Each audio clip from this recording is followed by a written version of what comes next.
Hello, hello, hello. It's Mac and I'm back and I got an update for you. If you've been following me, then you already know that I've been on a journey for the last several years. But right now, I believe that I'm on a quest. But anyway, if you've been following me or you like to follow me, I have an update for you. Hit like and hit subscribe. This is not for everybody. It's just for those. If it's just one or if it's 10 or 12 or whoever that it will be significant and vital to them, then I encourage you to follow. Anyway, I am on another quest. I am definitely on another quest. 2016, God told me to start doing these videos. Had no idea why, but I was obedient to it. It is 2023. And if you know anything about a journey is about, you don't know completely or totally where you're going, but you know you need to go somewhere. So you get your bags and you get your things and you keep going. And then you'll know when you get there because God will tell you when you get there.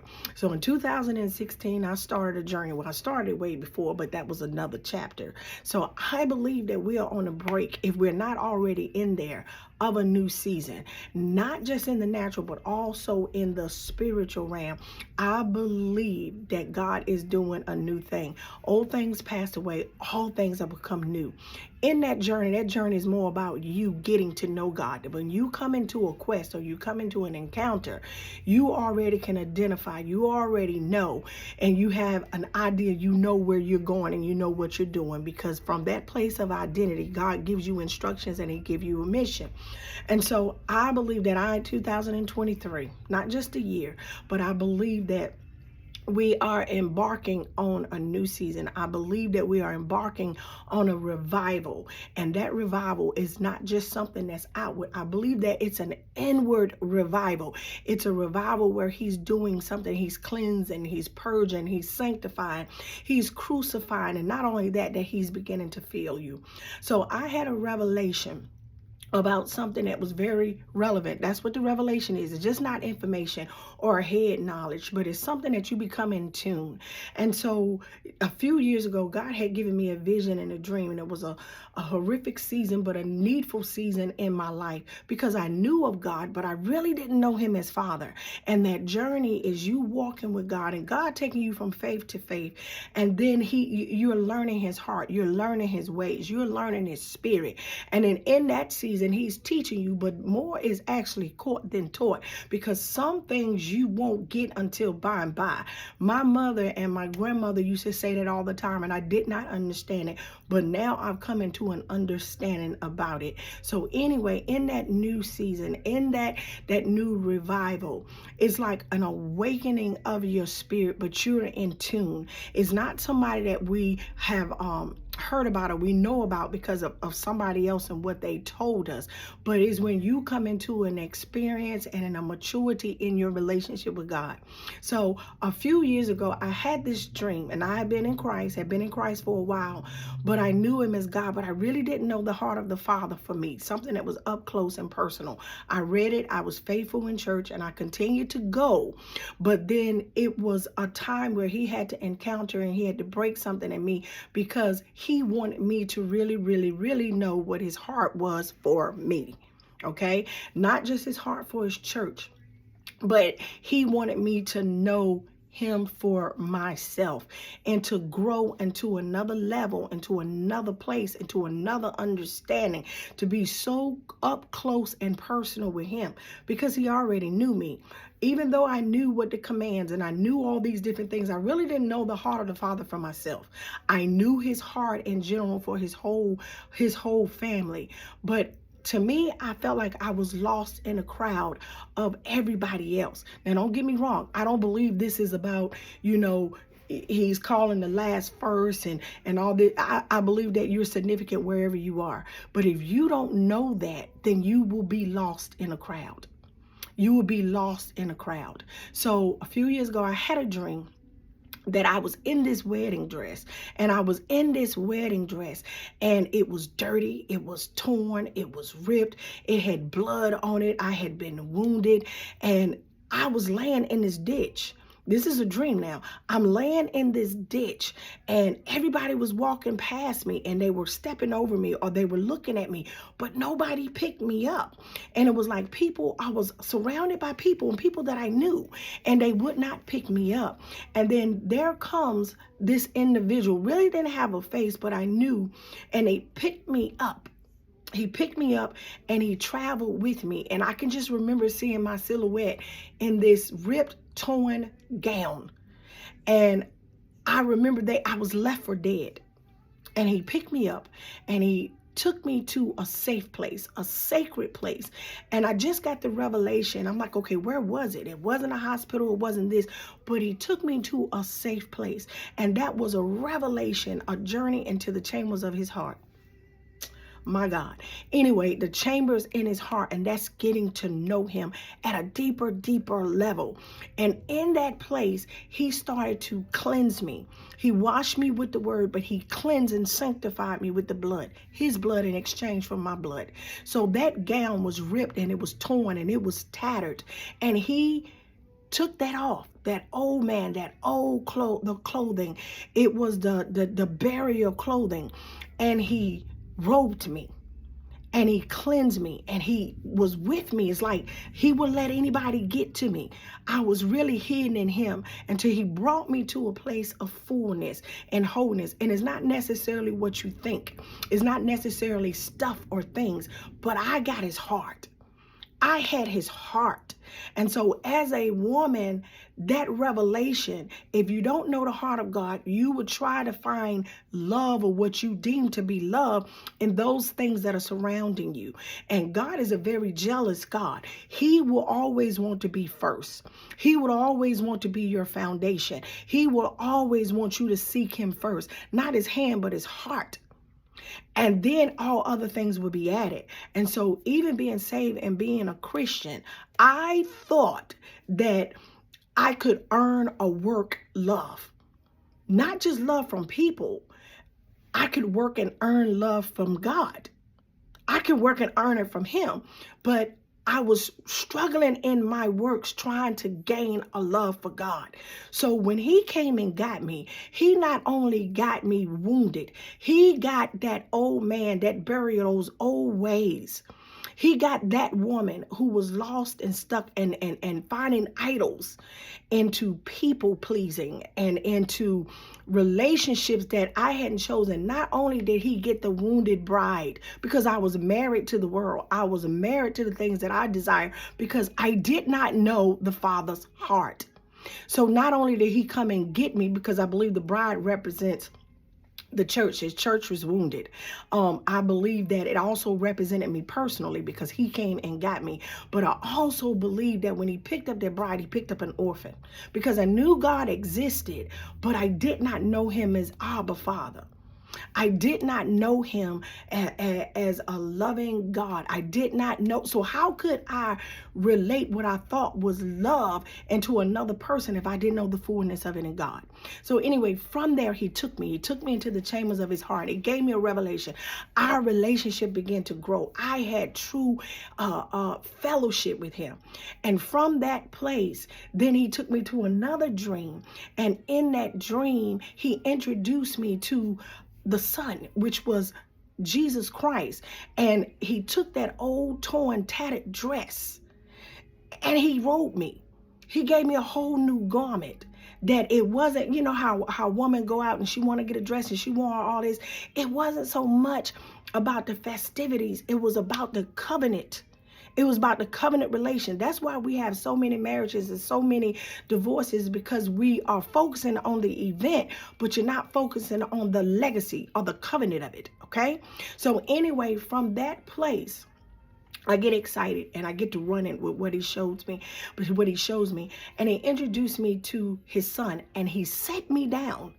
And when I was seated, Jesus Christ, the Son, that is my brother, the one that I'm seated in heavenly places by, he was sitting beside me. And he was fully robed and I was fully robed, and Christ was standing behind us. And he had one hand on Christ and had one hand that was on me. And so this was years ago. And anyway, he was standing, and it was like we were taking a family portrait. We were taking a family portrait. And so when we took that portrait, it wasn't some stranger that was behind me. You know, it was somebody not just your God or your king. It was my father that was standing behind me.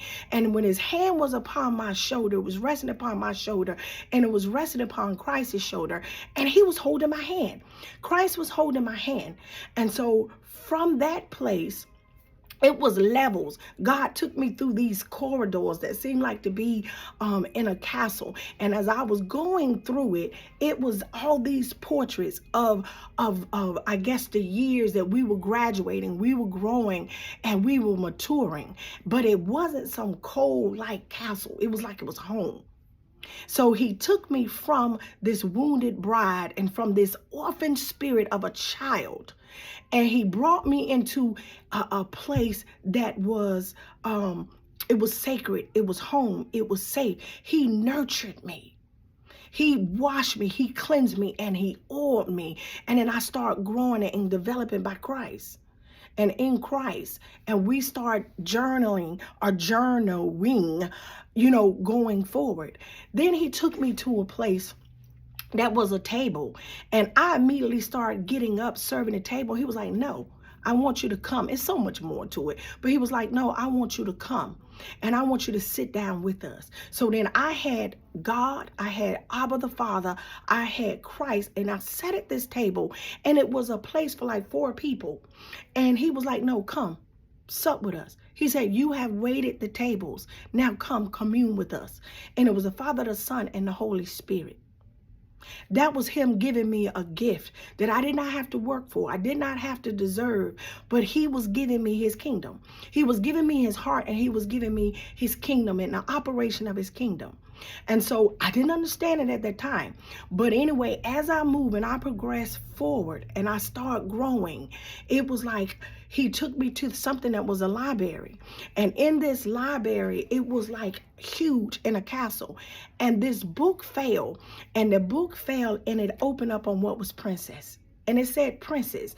And it was in this writing that I didn't fully understand. And he was pointing at this book like he wanted me to read princess.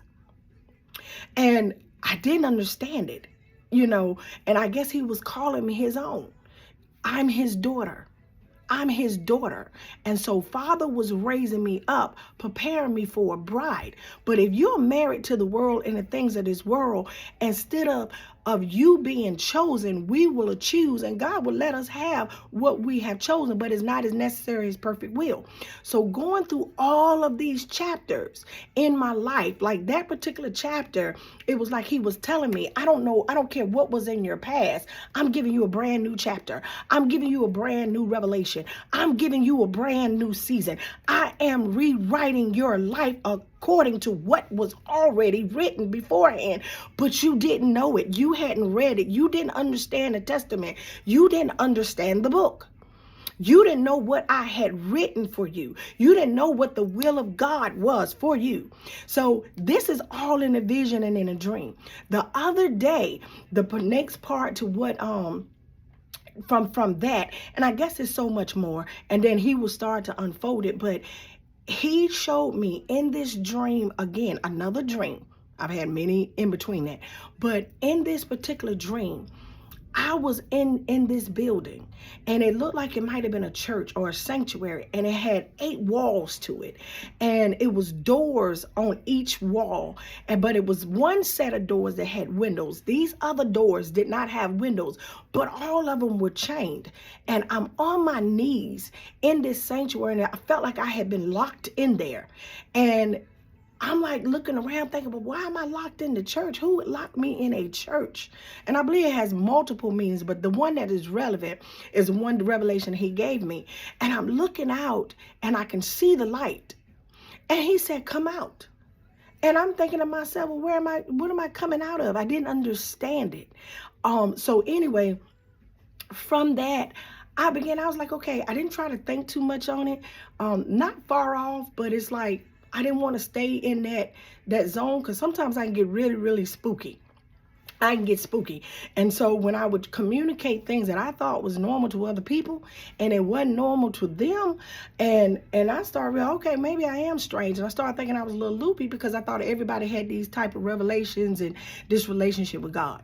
But anyway, last Wednesday, I felt that the Holy Spirit, he took me back to Hebrew 4. And he was like, no, I need you to really rest in me. You are so busy still working, trying to gain love, trying to earn this thing. He said, are you working for love or are you working in love? And I had read, he said that he would remember our labor of love. Now, you got to labor to work to get some things. But when you are at a certain place with God, you know there are some things that you can't do unless you try to be your own idol and try to be your own God, like I did back in the day. Even though I was saved, I was wearing these old tattered gowns. That means whatever was in my past, I kept trying to carry it on with me instead of knowing that I had already been cleansed and I had been washed. All right. So he was like, I need you to rest. No, literally, I need you to rest. I need you to sit down and you rest. Come back and be seated. And you got to trust me. And this relationship that you gain, you can trust me. And he reminded me of promise that he made and oaths that he made. Now, he gave us all promise. But one thing about a promise is if it's somebody you intimate with and they make a promise with you, you can count on that promise. Why? Because you have known them to be faithful. An oath is something that is made in a group or in the midst of witnesses. So he swore by no other greater than himself. And two things, he made a promise and he made an oath. And if you're a person up close with God, then when he makes you a promise and he give you a revelation, man, you can take it to the bank. You can really take it to the bank. But I didn't understand that promise. He was saying, yeah, I gave you a promise, but come in a little closer. Come on a little closer into my heart. You know my hand because you work for that. But come in a little bit closer to my heart. And I'm going to give you a revelation about that thing. I'm going to give you a revelation about my heart. I'm going to give you a revelation about my heart. And in order to get that, you have to get it from a rested place.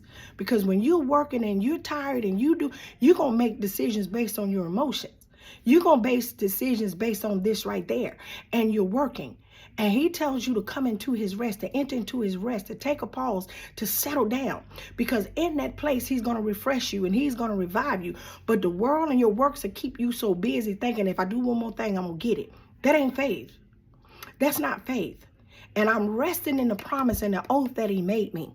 And the hope that, the hope of what he said, because when he made a promise to me, I can count on it now because I know he doesn't lie.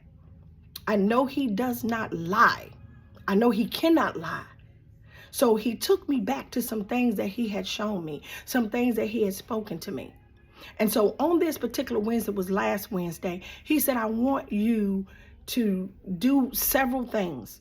And, because when you spend time with him, you get to know his voice. And I knew his voice, but, I was still busy trying to build this business and trying to do this other stuff. And it's needful. It's needful that you take a sabbatical and you take a place and time to get to just pull away. Not just to sleep or whatever, but really to rest in him, that he can tell you the next steps, that he can pick you up and carry you wherever state that you are in. So that particular day, he told me, he said, I want you to take a bath, and I want you to put Epsom salt, and I want you to take these 2 essential oils, and I want you to put in the bath. Then he told me, he said, I want you to go get this, and I want you to put this on. It's something that he told me to buy, and it was a gown. It was a gown. And, he said, I want you to take that, and I want you to do this. He said, I also, and somebody had told me before, a couple of days before, he said, I want you to put some coconut oil in this and, just put it in the bathroom. So he said, I want you to go run the water. I want you to put these essential oils in there. I want you to lay the gown on. I want you to do this. And I want you to take this bath with Epsom salt. And I'm thinking, okay, so I did exactly what he said. When I got in the tub, and I think that represents baptism, but anyway, when I got in the tub, he began to take me back to all the things that he brought me through. And he reminded me of everything that he had promised me. He reminded of everything that he's spoken to me. And as I was there, he reminded me of that dream that I had of him carrying me. And when I was laying in the tub, he said, I want you to look up the meaning of octagon. I want you to look up the number 8. And I also want you to look up myrrh. So when you come out of this tub, I want you to anoint yourself. I want you to anoint your head. I want you to anoint your feet with that coconut oil. But I want you to get that myrrh out in the back of your essential oils. And I forgot all about it. And he said, I want you to put it in myrrh when you come out. And I want you to put on this new gown.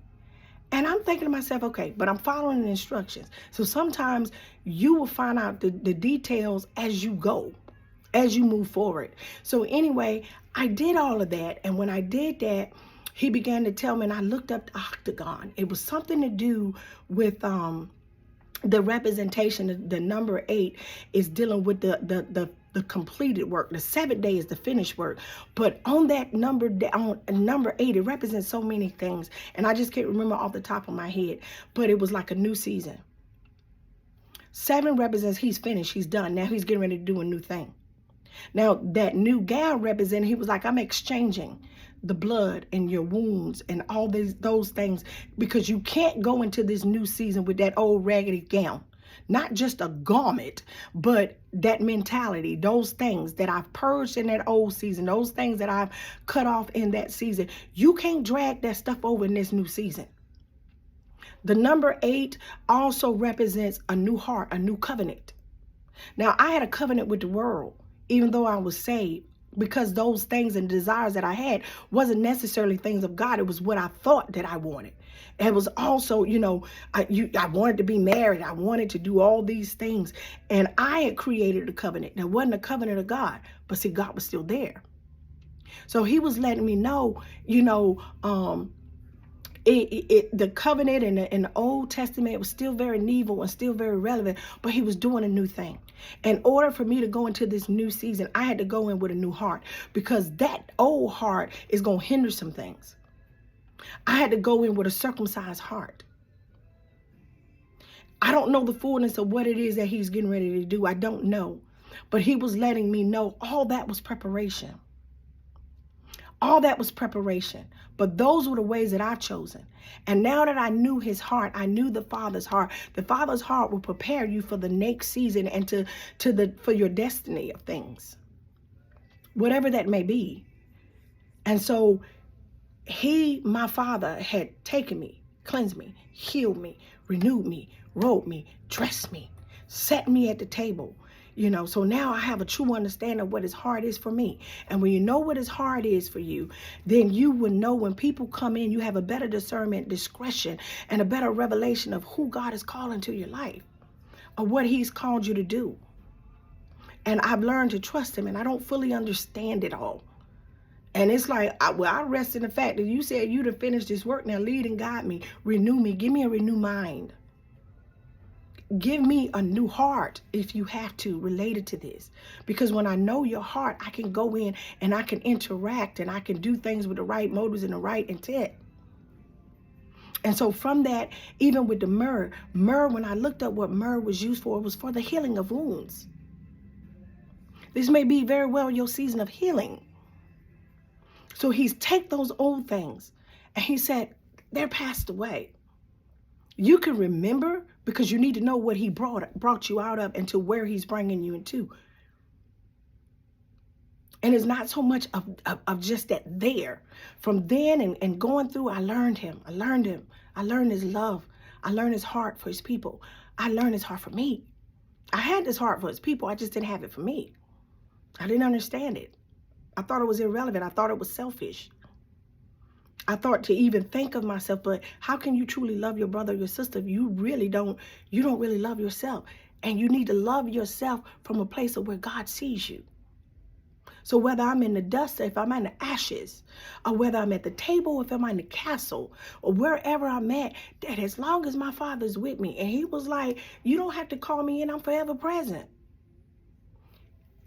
He's in here. He's in here. And now my natural really has to line up with really how he sees me, because I was so focused on how other people, what they did, what they said, how they felt, how they viewed me, how they looked at me. Now, I'm not saying I'm fully there, because I believe I'm a forever work in progress. But that revelation, I believe that he's saying, this is a new season. You bought that dress. You prepared that service or that event. You wanted that. You worked that. So now, because whatever your Father sends you, he's not going to send you naked. He's going to robe you. He's going to dress you. He's going to anoint your head with oil. He's going to anoint you with power and understanding, because it's not in and of you. It is for his glory. It's for his glory to be revealed in you. And if it means that I'm reaching the one that he assigned me to, if it means I reach 12 and they go back, then so be it. It's time that the true resurrection and the power of God will take off those old barrier clothes and be resurrected for whatever this new season is. Go and tell them. But you have to have a heart to really want him and to follow him. And so in this season, I believe it's so many things that I'm having to go back and do, but I can do it from a new mind and a new heart. And I believe that he was telling me to come out. It was basically just saying, now that I have strengthened you, now that I've healed you, you go back and you strengthen and you heal your brother. And I don't know fully what that looked like, because we think that it means this ministry and do this and make it. No, if I can go day by day and I can touch you wherever you are, give you a word in due season, and just, just let you know that you are loved and show you the love of God, then I've done my assignment. I've done it. And I used to want things and stuff, but I got his heart. I got his heart, and he has mine. My God, I have his heart, and I know it. I know it. I know it now. And so all these other things that he add, then I would be grateful and thankful. But he's robed me now. And I desire to please him in everything that I do. Everywhere that I go. So anyway, my God, I just pray that you won't know him just as God, you'll know him as Father.